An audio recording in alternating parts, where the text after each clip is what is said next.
আসসালামু আলাইকুম প্রিয় শিক্ষার্থীরা, আশা করি তোমরা সকলেই ভালো আছো। তোমাদের শিক্ষা প্রতিষ্ঠান খোলা সংক্রান্ত সর্বশেষ যে তথ্যটি আজকে আমি তোমাদের সামনে সেই তথ্যটি জানিয়ে দেওয়ার চেষ্টা করব। প্রিয় শিক্ষার্থীরা, আজ সোমবার 29 জুলাই তোমরা দেখতে পাচ্ছ এই যে নিউজটি, শিক্ষা প্রতিষ্ঠান খুলে দেওয়ার মতো পরিস্থিতি নেই শিক্ষামন্ত্রী।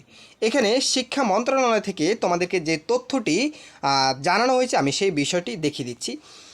শিক্ষামন্ত্রী মহিবুল হাসান চৌধুরী নফেল বলেছেন, এই মুহূর্তে শিক্ষা প্রতিষ্ঠান খুলে দেওয়ার মতো পরিস্থিতি নেই। সোমবার 29 জুলাই বিকেল 8:30টায় শিক্ষা মন্ত্রণালয়ে সম্মেলন কক্ষে এই বৈঠকে সাংবাদিকের প্রশ্নের জবাবে তিনি এই কথা বলেন।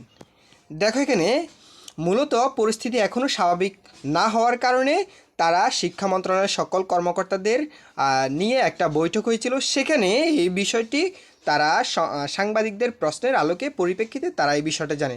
তারা আরও জানায় যে আজ কিছু শিক্ষার্থী রাস্তায় নেমেছে, এমন পরিস্থিতিতে শিক্ষা প্রতিষ্ঠান খোলা হবে কি না জানতে চাইলে মন্ত্রী বলেন, এই বিষয়ে যারা দায়িত্বপ্রাপ্ত তাদের সঙ্গে আলোচনা করতে হবে। এই মুহূর্তে সেই পরিস্থিতি তো নেই।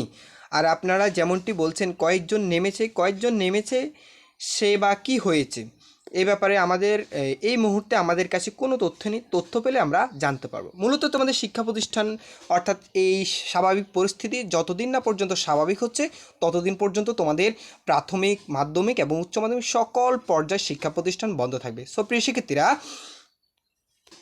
এই যে শিক্ষা প্রতিষ্ঠান বন্ধ সংক্রান্ত যে সমস্যা বা তোমাদের কাছে এই অনুভূতিগুলো কেমন লাগছে? শিক্ষা প্রতিষ্ঠান এভাবে যদি বন্ধ থাকে শিক্ষার্থীদের পড়ালেখার কতটুকু ব্যাঘাত ঘটছে এবং এই যে তোমাদের মনোভাব কী, তোমরা অবশ্যই কমেন্ট করে জানাবা যে আসলে এইভাবে যদি চলতে থাকে তাহলে শিক্ষা প্রতিষ্ঠান এবং শিক্ষার্থীদের জন্য তাদের জীবনে কতটা প্রভাব ফেলবে তোমরা নিজেরাই সেটা বুঝতে পারতেছো। হয়তো মেবি সাময়িক তোমাদের কাছে মনে হচ্ছে যে বিদ্যালয় বন্ধ, আমাদের কাছে খুবই ভালো লাগতেছে, স্কুলে যাওয়া লাগতেছে না, কিন্তু এটা আমি মনে করি এই প্রভাবটা তোমাদের বাস্তব জীবন এবং ভবিষ্যতে তোমার জন্য বিরাট ক্ষতিকর একটা প্রভাব বয়ে আনবে। সো প্রিয় শিক্ষার্থীরা, সবসময় তোমাদের সর্বশেষ শিক্ষা প্রতিষ্ঠান খোলা সংক্রান্ত যে কোনো তথ্য জানার জন্য তোমরা আনন্দ স্টাডি এই চ্যানেলটি সাবস্ক্রাইব করে সাথে থাকিও। ধন্যবাদ সবাইকে।